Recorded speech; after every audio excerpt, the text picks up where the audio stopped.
figuring out what I don't know was very important to me. What I'm weak at, it's not necessarily my job to become very good at writing with my left hand. I probably should seek out someone who loves writing left-handed and is really good at it.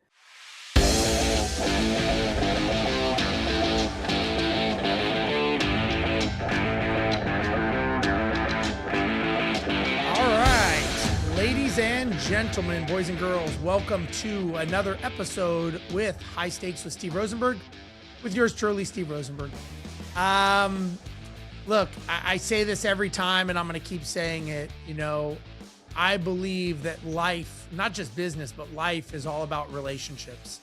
And you never know where these relationships will begin and where they'll end. Kind of like a piece of tape. You don't know how to start it and stop it sometimes. Sometimes you got to kind of cut through some drama to get the right part of the tape. I've found that with a lot of relationships as well. Being an airline pilot for the last 30 years, flying all over the world, the one thing I have learned is that every person that walks past you on this earth, they all have a past that you don't know about. They've got a present, which you are seeing at real time. And every single one of us, we all have a future that we have no idea what's about to happen to us. Good, bad, indifferent. We don't know what the next 5 seconds is going to bring. But what I've learned in my travels is that we never really take the time just to stop, turn to someone that we don't know, that we don't think we have anything in common with, and ask them, what's your story? What's your deal? You'd be amazed if you ever do that. Today, I have Daniel Strohli on, and we're going to talk a little bit about what he does. But again, Daniel's got a past. Right now, he's gifting me his time of the present. And we have no idea where this show is going to go in the next 5 seconds because nobody knows the future. So Daniel, thanks for coming on, brother. Good to meet you. Steve, I want to say it's an absolute pleasure and honor to be here, and I appreciate you guys having me on. Yeah. So your accent reminds me of someone on the East Coast. Maybe I'm going to say New York-ish. Where are you from? From New York, born in Canada. Born in Canada. Interesting. How long have you been a transplant from Canada to New York? So I was literally just born in Canada. I think my mom ran over the border. She had me there. And then she's like, you know what? New York really is ultimately better. And then I grew up most of my life actually going back and forth to Miami Beach, Canada, Florida, visit grandparents in Canada. Her whole family's in Canada. Okay. So kind of a native between those three. And then do you have dual citizenship of that? I believe so. I'm fully American, but I think I have to renew the passport over there, which I actually should do. I heard there's some great benefits, so I got to hop on the bandwagon. Never know. Now, where do you live and operate out of now? Right out of New York, the heart of New York. Heart of New York, awesome. Tell me, just kind of give me the overview of who you are as far as what you do. Tell me what that is. Great. And I want to say again, I appreciate you having me on. It is an honor. And I do want to say I agree with you. Very few people tend to want to take the time out of their day to really connect with people. And they're usually busy, especially in New York. They're doing a lot of things. They're flying around like some special people we know. And they don't really stop and ask themselves, okay, how am I doing and how are the people around me doing? And maybe what's this stranger doing that I can get involved with and understand them from a different perspective, get to really live a mile or two in their pathway, which is really cool. So I do want to say I appreciate you for taking the time because I know that the only thing we have on this earth is time. So I do want to say thank you for that. Sure. A little bit about myself. I started real estate when I was quite young, close to 16. I was doing property management for residential, moved into commercial. Family has a background in residential. I have an ego, so I decided that I can't do residential and I must do commercial because if not, you're not a real man. So I spent almost 5-7 years in there. Got a really good understanding of underwriting and how shopping centers are built out. I spent a lot of my time focusing on warehousing and transitioning them into shopping centers for higher RRR and overall just valuation for the property. And from there, I worked with someone who was far older than I was. He was very wise. I am very young. And I kind of traded with him, wisdom for energy. And I think that was a very fair trade. And I very much feel like I got the better end of that stick. He taught me a lot. And I was able to take the additional time that I had on my hands to spend time with the shopping center tenants. As time progressed, I would get to know them, and I am very curious by nature. So I would knock on each one's door. Aside from rent, I wanted to actually get to know them the same way. I took some time, whether it be an hour, 2, 3. I asked them if I could sit in on their business, understand how things work, understand how they make money, what's their business model, what's their constraints, where do they do exceptionally well, where do they fall short. I may have not asked the questions as concise as I am saying them now, but in essence, that's what I was able to get out of those experiences myself. And in exchange, I would either do work for free or they would find a way to work with me in regards to helping them grow the business as a whole, which is how I got my start and how I got to where I'm at today, by literally understanding the differences between a nail salon all the way to a high-end jewelry dealer and everything in between. And each one was very unique, which I wouldn't say was a smart business model on my part, because customization is fairly difficult to scale, quote unquote. But the experience was priceless. I was able to truly understand how each business worked and spend time walking in their shoes for extended periods of time and help them with whatever they really needed at that time. So that's where I'm at. How would you give me a definition of winning for you right now? For you, winning is everything. I have to be very real with you. Winning to me, I very much do not believe in 8th place trophies. I don't think that there should be participation trophies. I think participation is like, it's the start to the game. You got to show up. That's what it takes, is you got to just show up. But showing up and thinking you're going to get a trophy is like the worst freaking thing. We should not be promoting that at all. Winning for me is personally, I would say, is getting better than I was the day before. If I'm not improving, then I'm dying. So that I would say is the most important thing for me. Having a clear outcome, having a destination where I want to go. I know you're a pilot. I know you can appreciate that. If I'm going to get in the car and I'm going to get somewhere at the end of the day, I need to make sure that that is very clear, succinct, reverse engineer. So if I want to get from here to Miami, I need to make sure that's on the flight path and on the agenda. And then I'm going to discuss the mile markers and the prioritization of the milestones that I will hit in order to get there. So for me, winning is having a clear plan of action, consistently executing, regardless of the circumstances. And if you don't win, I'm actually looking at a sign that I have right in front of me. It says, sometimes you win, sometimes you learn. If you're not winning, you better be learning, so that the next time the opportunity presents itself, you are prepared.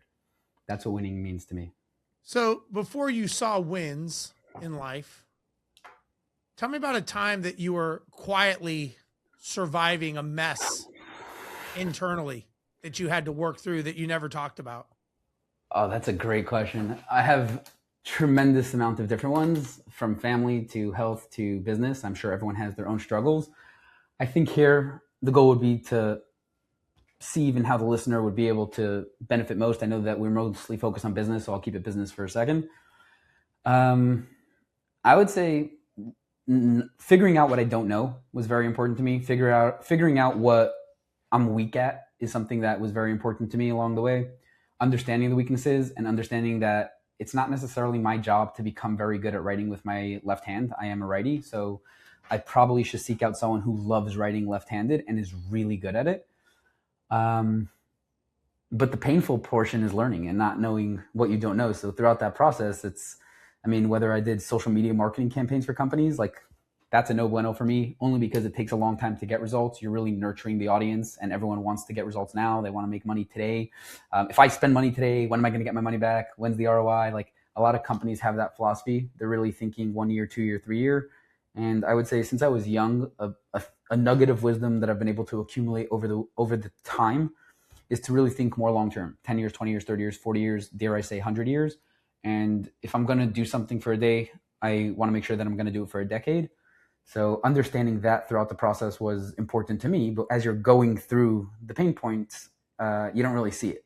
You're going through, I was doing social media campaigns for a long time for certain companies. And at this point in my life, I'm like, I know I can get better results other directions. I can get from point A to point B faster. There's tactics, there's strategies, and understanding when to pick which is something that I had to learn the painful way by testing out each and every single one. Everyone wants to get to a certain place, but no one wants to do the testing that it takes to get there and figure out what works, what doesn't work. And most of the time what works is a little bit smaller during that season, and what doesn't work is a lot bigger. And if you're going to find that little gem of what works, you're going to have to test and go through the trials and tribulations and get beat down and get back up through that process. And for me, that was mostly marketing related, sales related, going months without sales, going months not understanding what the heck follow-up was. Like, follow-up, I called the guy, I offered him my thing, he didn't want it. He must not want it. Like, he just doesn't want it. And understanding that there's a nice symmetry between aggressive follow-up and gentle follow-up. The same thing with automation. Some people want to automate everything, and they don't understand that some things have to be humanized. Like, human beings are necessary. Again, these are more recent tense. I would say past tense, I would say, is more marketing challenges for myself, figuring out the exact channels, the right message, the right market, the right match, the right offer, the right ICP, specifically speaking to a single individual. Things of that nature, I would say, are pain points that I got to go through. As you've evolved as a business person, are there things that you used to think about what success was that nearly ruined you? Yeah, sports cars. You're a young guy. You want to get nice sports cars. I bought a lot of cars in my life, very nice cars. I'm proud of them. They're nice. They're fast. I'm still stuck with them, I should say. They are the definition of a liability in my eyes. No way to hide that. I thought that if you had a nice car, I remember I was in, I think, 10th grade, and the teacher asked us to write like a note to ourselves in 10 years on where we want to be. And I just remember like writing, you got to be in the sports car, otherwise you don't have it. So I would say sports cars was very important to me. You're going to disagree with me on this, but traveling I thought was very important, especially when you're young. You need to travel, you need to explore. The people I surround myself with till today still tell me you got to get out of the office, which I'll agree with that one. But again, to me, I'm more focused on if I'm going to get out of the office, I got to go meet money, or I got to go do something that's going to advance my career or my goals or the people around me as a whole. So I don't vacation as much as, I don't vacation. I should stop sentence there. But I know people think that younger people should be vacationing. I think that younger people should be sacrificing for a better long-term success plan and doing whatever it takes in order to reach that plan. So for me, success would be sports cars, vacations, and good times. Younger. Older is understanding that you need to sacrifice the things that you may want today for things that you really want long-term. So let me ask you, based on that, were there certain things in life that maybe you thought you were supposed to do, and as you started going in, like, let's say the car issue, what did you have to let go of mentally? So it's like, if your hands are full of groceries and you need to pick up something, you've got to put the groceries down to pick something else up. So a lot of times we think that we can just pile on more and more on top of us to succeed, but that's actually not what successful people do. They actually do the opposite. They say no. So what lessons of learning no have you learned that you had to say, like, okay, this is not, I got to let go of this belief, and this is not reality? These are great questions, is all I can tell you. Like, grand slam, I'm very grateful because it even gives me time to go inside and think. For me, I learned that saying no is probably the most important thing you could do for focus. And it's not just saying no in general, it's saying no to the good things so you can make room for the great things. And cleaning up the closet, cleaning up the mental clutter is like where you start. The thing that so many people don't pay attention to is that they do have some level of anxiety or not sure if it's going to get filled back up. If I throw out an old sweatshirt, I now have empty room in my closet. And in reality, you never have empty room in your closet. You always find a way to fill that thing back up. And I think the brain works the same way. And there's a term I heard recently that I really loved, which was called peanut buttering, which is so many people are so spread thin that they want to do everything. They want to take on all the things. If they're a contractor that's listening, they're a general contractor. They help everybody with everything. And some of them try to get it all in-house, which is a great idea. But in time, they understand that they need to get really good at something, and then they can bring the things in-house. And some of them really start off specializing and do that growth plan from there. For me, understanding what I was not good at, like I mentioned in the past, but even more importantly, understanding that I need to say no to things. Those cars were, for me, a tremendous distraction. It's something I would say I still deal with. I still have cars that I got to get rid of. I bought them for personal use. I wanted to enjoy them and have fun. And then I just noticed that they're annoying. For lack of a better term, they take up mental space. So every time I need to think of something else, I'm thinking about one of them or whatever it is, besides for garage space. So those are a little bit of painful things. But I would say the major thing that it was for me was more so real estate related. Understanding that I wanted to be more in technology and software than commercial real estate. I had to really decide, make a incision, cut off from the real estate world to some extent in order to make room for software and technology that has become now who I am more. And the identity shift to be able to take that on and to understand that it's important to let go of things and that's okay and make room for the next thing is something I would say was the biggest gem I was able to pick up along the way myself. And I constantly look at who I'm becoming and understanding that if I continue going down this route, I will get to where I want to get to. And if I'm okay with getting there, then I'm okay with the actions that I take every day.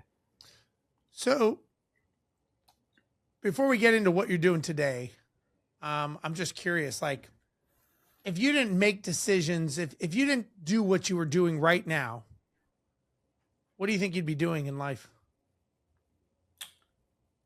Probably commercial real estate related activities. It would definitely be business oriented. I'm obsessive with business. I love strategy. I love execution more. I just got out of a meeting that they hired a really expensive consultant that didn't want to roll up their hands, nor should they. Again, you get what you pay for. But also the communication side of things are where people I think really break down. For me, communicating internally is just as important.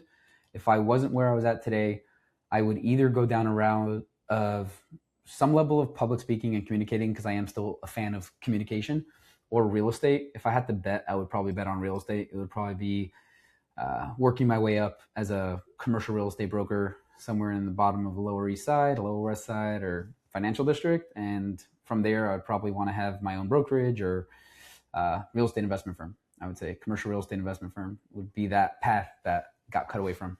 So you'd be in real estate in some sort of business fashion. 100%. I mean, when I was 18 or 16 or 17, I wanted to do more bodybuilding. So I was thinking about like IFBB Pro at that point. But then I realized that the goal of that is to really not tear ligaments and bones. It's really to tear muscles. And you have to take the body through a rigorous back and forth the same way. And then the outcome is Ronnie Coleman. And then I did that math and reverse engineered and was like, you know what? I'm going to go to the gym 2-3 times a week after 5 years of going to the gym religiously and invest that additional time into business and knowledge and all business acumen that floats my boat. So let's talk about what you're doing today. Tell me what you got going on. So very simple. We work with mostly construction companies, sometimes financial firms, but we stick mostly to our bread and butter because it's what I know. Construction, real estate related, home renovations, HVAC companies. And we help them out with 3 things. We help them get more leads, make sure that the leads they have get nurtured and stay on top of mind. And from there, we actually make sure that they go through closing the deals. Now, again, it's up to them to close the deals, but we are the one that help them make their phone rings. We build out the entire system and process that goes into a marketing infrastructure. And we pretty much plan out the buyer journey from when someone is considering the HVAC company all the way through to completion. So making sure that they not only send out a proposal and pray, but that they actually follow up. And I know how important follow-up is. After all these years of not following up, you get to have either regrets or rewards, and you got to pick a path. What are your thoughts on where do you see most contractors failing today? Such a good question. There's a lot of them are seasonal. So if you're talking about like a landscaping HVAC company, they're praying in winter and summer, or summer, I should say, for some of them. Again, landscaping, winter, they're screwed. So they don't really have a plan for postseason or preseason. And then they just pray during the season, which again, prayer is great. But I think that man plans, God laughs, and everything comes to those who wait, but it comes faster to those who hustle while they wait. You got to hustle and move the boat. Most contractors tend to, I would say they just wait for the phone to ring. They either wait for the phone to ring or they wait for referrals to come in. And if they're not going to come in, they're just going to sit there, look pretty. They're not that pretty sometimes. So it's really not a great business plan long-term, nor should they be. Like, you don't have to be the prettiest guy in town, but you got to be effective. And I think that they're mainly focused on prettiness instead of the effectiveness. I've noticed that contractors in general seem to be a bit behind the times of technology. How do you deal with that? With the whole AI world coming into place, technology obviously spinning up faster and faster. How do you keep them now it's not Google search anymore. It's, I mean, it is, but it's, Yeah. we got AI presence. How do you keep them educated and understanding that logic? So I would tell you it's a two-part process for us personally. We educate to get people pre-motivated, predetermined, pre-exposed, and pre-ready to get started with the new world. Because it is changing, whether you like it or not. The only guarantee in business is that it will be changing. And if you don't pivot with it, you will be left behind. However, some companies, again, I come from a real estate background where we use fax machines and emails. And the companies that I work with from a real estate standpoint still use some of those things. And AI is here whether you like it or not. The only question is if you're going to use it or you're going to get replaced by it. And the companies that do use it will multiply their leverage because it doesn't have as much cost to the other leverage multipliers. The way I tell contractors are very simple. And again, situation drives strategy. So if it's a contractor who's 79 and it's him and his son working out the back of a truck and both of the kids are super into the trades and they don't want to learn new skills, they're not even grateful to be there. It's the dad's company. That's one conversation. If it's a new guy, 25 years old, him and his brother running the business, that's a total different conversation. They are pursuing AI. They are looking for all the different tools, tips, and tricks to bring into their business. The long, short answer is meeting people where they're at and giving them a specific customized plan for them. So if you are a 78 or 88-year-old contractor, you may only want to have AI help with automated reminders for your proposals to make sure that it doesn't sit on your head or your secretary's head and it doesn't clutter up space to make sure that the proposals get a reminder on. If you're younger and you're more ambitious, I should say, and you're looking to really dominate the sector, you're looking at something like a full scaled out organization where that the second a lead comes in, you get an automatic reminder, the people on your team get assigned to the lead, the follow-up conversation starts there. And that's where the entire infrastructure of marketing will take place, where we'll go in and we'll build out each and every single subset of what has to happen for their specific buyer journey. Each one is different, but again, the ability to, at scale, get people to come into their business and not just come in, because a lot of contractors have leads come in, but understand that how you do one thing is how you do everything. If you're a contractor and you're getting a lot of leads and you're just not following up with them, the problem isn't the leads. The problem is the follow-up. The problem is the sales. The problem is making sure that you treat every single customer as if it's your last customer. The problem is that you treat the potential customer not as the $1 million customer. You're just servicing that $1 million customer, which you should. I'm not telling you to take away focus from the clientele that you have.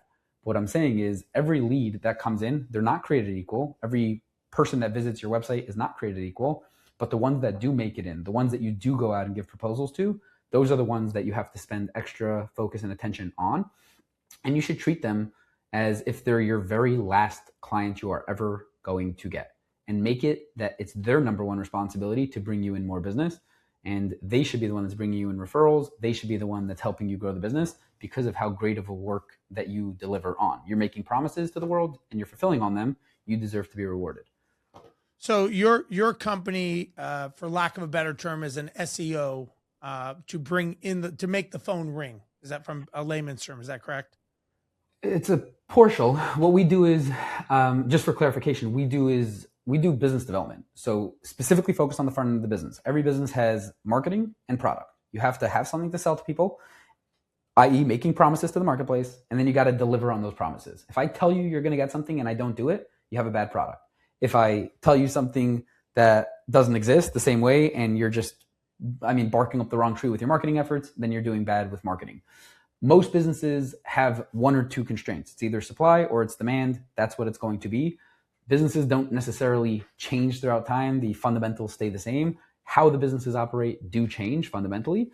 And what we do is we focus mostly on the front end. We do get dragged in a lot of times to the back end. They need more system infrastructure. They want the same pipeline set up for their clientele. When a new client comes in, what are the stages that they go through?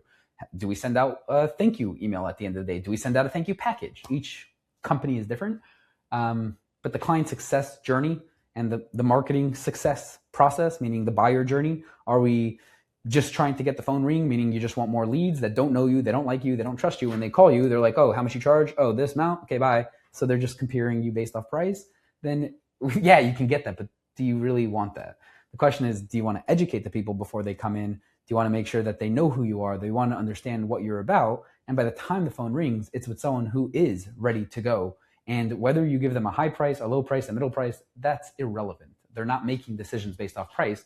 They're making decisions based off trust because they've seen you in the past. They've trusted you over the last 2 years. So when they are ready to make that big decision with renovating their house or buying the next investment property, and they're looking for someone to trust, they've gotten emails from you. They've seen you on social media. They've seen you online. They've seen your truck roll around. It's multiple touch points that really take place. So that's really what I would say we specialize in, is generating the lead. More important than generating is nurturing the ones that take place, and then making sure that the brand and the enterprise value is there for future references. Whatever that means to each individual is up to them to decide. Some people want to keep the business in the family long term. Some people want to exit. It's up to each individual. But at the end of the day, there needs to be enterprise value. The company needs to be worth something to someone, and we help them make the company more valuable. And you make it become more valuable by increasing the revenue of the company, correct? I mean, there's many ways, but we can either increase traffic, we can increase lead flow, we can increase revenue, we can increase profit, depending on what you want. If you want to increase revenue, you can make an extra $10 million a year, but you may not take home anything because the leads aren't nurtured. You're getting people that don't know you, don't like you, don't trust you to come in through the pipeline, and you're closing deals, but you don't know your numbers. You don't have a financial guy. I spoke to a company last year. They're doing like 1.5. They want to open up a second branch, but they're losing 80K a year. If you open up another branch, you think you're going to make money, or you think you'll lose another 80K? You got to do the math. You got to know your numbers. Making money is one thing, but keeping money is another thing. And then being able to multiply the money is a whole separate conversation. But people need to understand what they're after. They need to understand what the goal is before they even take a step, because otherwise they're just throwing stones in a river and hoping that it's going to build a bridge. What's the biggest hurdle you have to overcome with clients when they talk about hiring you? If there's one, it's probably multiple, but we'll just go with one. I'll tell you the truth. A lot of times they come in through referrals, or they come in already pre-motivated. So there's not really, I'm not really selling at this point. I really just have a conversation to help them decide on what they actually need in the business. And if we're the right fit, great. If we're not, go to 100 other people that think they could do something similar. I would say lack of education, I would say, is the main thing. We can always do more education. I don't think there's enough education, especially in today's world, and enough trust. That's the only thing I can continuously double down on. We're not really a business that works off volume. We're not here to work with 10,000 clients this year. I think 100's plenty, 50 is a lot, 10 is preferable, 2 is ideal. Like if I can get 2 clients paying me $10 million a year, that would be like my outcome. Like if I would, less is more in that sense. I just look at it as headaches the same way. Like would I want to build out 100 units, or would I want to, units is not a great example, but 100 residential houses or 2 really large residential houses? It's the same amount of headache. It's just compressed into one headache. So once, I believe as business owners, there's, we're in the business to solve problems. That's what we do. It's how we get paid. Bigger the problem, bigger the paycheck. 100%. Once they solve this problem, what do you normally see as the next problem that you see downstream? Every problem has a solution. Every solution has a problem. And my favorite marketing question is, and then what? So the second you solve your lead flow issue, that's one issue. Now you have leads, you got to nurture them. Once you have the leads that you're nurturing, you got to make sure that you're giving them what you promised them. So usually that's where the operational constraint comes in. Most companies, they're like, oh, we have such a great thing that we sell, which again, they do. The Google reviews will be one of the factors that you'll see that'll tell that story. So they feel like they just need more leads. Once they get that lead flow in, all of a sudden the entire business gets cluttered, because most businesses, if you drop them 1,000 clients tomorrow, they're out of business because they just can't fulfill the orders. So that's usually the next infrastructure build out, whether it's a salesperson, which a lot of times is the case. The founder is the one that's usually doing the sales, and whether he's very good or not is irrelevant. It's his ability to train on a sales team is usually going to be extremely important. And you don't have to learn the skill to train on the sales team. I want to make that very clear. You could hire a company that has done it before. I know Steve does that tremendously well. But I want to make sure that's very clear. You either have to commit the time to learn the skill of sales. You have to either pay for someone else's time or spend money, again, on someone else's time or courses or whatever it is. But you need to transfer that knowledge. And if a founder is going to be the bottleneck for sales, he needs to get salespeople on his team. And either he can pay really a lot of money to get top tier salespeople onto their team. He can pay a little bit less, but he also has to understand each person's career is their business. Every single person in every single company has their own career going on, and it's their own micro business that's going on within a company. And a founder's job is to train those people to help them advance in their career. So I would say training in general is the most important thing anyone could do. It's the number 2 investment. Number 1 investment is investing in yourself. Number 2 investment is investing in others. Number 3 for me is real estate. But number 1 and 2 are very important, and making sure that you have the right training in place to be able to multiply your own efforts. If you're the bottleneck of the business, which a lot of times it is the founder that is the bottleneck of the business, then it will forever be that until there is a system and process in place to be able to duplicate your efforts. I know a lot of people have the issue that's like they're not going to do it as well as I do, or they don't know the product as well as I do, or they're going to sell the thing wrong. And the answer is they will. They will not sell it as well as you. They will probably sell it 80% as well as you if you're lucky, and they will make mistakes and it will cost you money. But think about how much more it's going to cost you if you don't do it. If you don't get someone in, you're going to forever be the bottleneck of the business. And people just don't want to admit that. They're either going to pay with time, they're going to pay with money. So they're going to pay with time and they'll do it their entire life. And then, well, that's what they're stuck doing. Or they can find the most exceptional, best people that they can personally find and then invest into them and make sure that they help them with the ability to provide an opportunity for the marketplace or solving issues. Yeah, what I've learned, and I've been doing a lot of surveys with clients, is that the biggest gap for contractors, people that I coach, and people in the industry. Well, there's many. Number 1 is definitions, right? They don't understand definitions of what actual words are. Yeah. A lot of times people will tell me they have a marketing problem. And once I dive a little bit deeper, they don't have a marketing problem. They have a problem after the phone rings. That's where their problem lies. Many of them is either it's being rung by the wrong person. I say phone ringing, I'm probably dating myself, but opt-in, whatever you want to call it. Either way, they're all relevant. At the end of the day, someone has to ring the phone or ring the register. That there's a process. So either it's the wrong person contacting you, which means your avatar, your ICP is wrong. Or there's no follow-up, no CRM. It goes in the someday file. And, last I heard, and it may have changed, is you have about 3 minutes to get back to a lead to close them. And many people think I'll get back to them tonight when I get off the job or tomorrow. We would never wait that long. If we were customers, why do you think your customers are going to wait that long? And they blanket and say, oh, no one's buying or the market sucks. It's like, no, you have no system. You can't build a business based on a person. And we started helping people out with CRM systems because we realized that is a huge gaping hole for a lot of our clients, that it doesn't matter how good I can get them to close. If they don't have a system, it becomes a job of theirs, and it's on their backs to do it all, which is manual manipulation, which is that is a job. And that's not why we're doing this. And so I don't know if you've seen this, but having a system on the back end to follow through with these leads, whether it's a lost lead, a closed lead, a current lead. I mean, any data that crosses your electronic home plate needs to be funneled into some sort of system. And I've just seen most people are like, oh yeah, I've got it, but I don't know how to use it. I'm like, an average job is $20,000, $30,000. You probably miss 3 or 4 of those a month, $100,000 a month times 12, 1.2 million, just because you don't have a system backing up the people that already called you. It just blows my mind. I don't know if you see this, if something similar that you're seeing, but that's all day.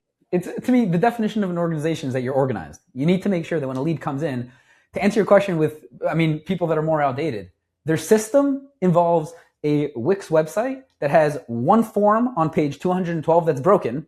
But if you find the form, it'll send it to their email, which the secretary is out after 4 or 3 or 2 or 5, or no, I'm the secretary. Haha, forgot to tell you. Welcome. Nice to meet you. And it's my job to do the follow-up. It's my job to do the proposal. It's my job to do this. I have a team of people, but their job is to actually do the product. I'm going to do everything else. Right. So they add more stress to them, and then they want to understand, why am I having mental breakdowns and why do I need a vacation once every 4 to 6 months, is because there is a lot of things that are coming at you, but it's understanding how to take those pieces apart and even decompartmentalizing, even in your own head, to put labels and files and folders to make sure things have places to go, i.e. a system, a CRM, a pipeline management. There's 100 names for it. It needs to be there. And I think people that are living in the past are going to always have businesses in the past. And if you're going to have businesses in the past, you're going to make money in the past. And money in the past is, well, with inflation, you're not going to do too well. And I feel bad for those families is really what it comes down to. Is if the kids aren't eating because the parents are selfish, and like, what are we going to do with that? I mean, it really turns my crank. I'm going to be very real with you. It's something that gets me quite angry. Yeah, I'm with you. So Daniel, if anybody wants to get a hold of you, talk to you about your product, learn a little bit more about what you got going on, how do they find you? Number one place is going to be probably somewhere online, profitsx.com, social platforms, things like that. They got to fill out a form, profitsx.com/apply now. And our goal really is to figure out exactly what the problem is before we jump into working with anyone. So don't think that we're here just to pitch you something fancy and nice because we're going to benefit off of it. Our goal is to figure out what exactly does the business need. We dissect the business, we understand the business, and if we're not a good fit, we'll point them in the direction to someone who is. But our true focus of business is to help fix broken businesses. And there are so many of them out there, and so many people who got into business for all the wrong reasons. They got in just because they wanted to quit their job, so they got themselves a more expensive job that now they're in debt from, and they thought they're going to work less, now they're working more. And I think that what we do is extremely important for this world. I think that the ability to have great contractors out there that are not going to go to job sites and screw people over. A lot of people that are listening, they're really good tradesmen. They're really, really good tradesmen. I've met some phenomenal people in the last few months, let alone years. It's crazy. The problem is no one knows they exist. So what we do is we help solve that issue, and we make sure that before we even talk about letting the world know that you exist is to make sure you have those systems and processes also organized, and that you're able to scale. I know everyone likes to use the word scale and grow and everything like that, but a lot of times when you add fuel to a non-existent fire, you just have fuel. And then they get upset. Why am I having all these expenses and things like that? And it's not getting me anywhere. It's like, because, well, you need to understand that the business needs a growth plan, and you need to make sure that you have that plan in place before you add scale into the conversation. Yeah, I think you're doing a great thing, and I think a lot of people could use your advice, use your help, and hopefully they watch this show and take you up on it. Daniel, it's been a good time on the show, man. I appreciate you coming on. Thank you for being here. Any final words of advice you want to give the Daniels that are just starting out, that are like, about to quit college and take the entrepreneurial plunge? If you're gonna get into business for yourself, you need to know how to sell, and you need to have something worth selling. If you know how to sell and you sell something that sucks, you should not be in business. If you have something that's exceptional, you better learn how to sell that thing. And that usually comes down to communicating with the marketplace. If you are just starting out talking to Daniel, I would tell myself to go to someone who has been where I want to be or is where I want to be currently. And I would pay them whatever money it takes. I would write them a blank check and say, hey, spend time with me, invest into me, let me stand near you so you can rub off on me, and I can learn a little bit from you. So instead of me having to take 40, 50 years to get to where you're at, I can do it in 4 to 6 months. And I would say that is probably the best investment you can make in yourself. If you actually think about it deep down, you go to school, you spend $200,000 for your 4 years at some preppy school, or you're going to even a public school. You're spending money on courses and things like that, and you're investing into learning the trade. But if you do not know sales, then everything else is downhill from there. I will say, to some extent, sales does solve all issues. If you have a crappy product, it's not going to solve that issue unless you take the money from the sales and reinvest it into the product. But I would say sales is extremely important. If you know someone like Steve that is willing to spend time with you on learning sales, I would say beyond important. You need to learn how to sell, you need to learn how to market, and you need to learn how to have a great product, or you should not be in business. All the other things will take care of it. Great words of wisdom, man. Great words of wisdom. Well, thank you for being on, Daniel. Appreciate your time today, brother. It was great to meet you, and I think you got a great product, and hopefully people take you up and learn from you. And again, I think that's what this is about. So thank you for being on today, everyone. Thank you for another episode of High Stakes with Steve Rozenberg. We'll see you next week with another great episode, great questions, and a great guest. We'll see you guys then. Bye-bye.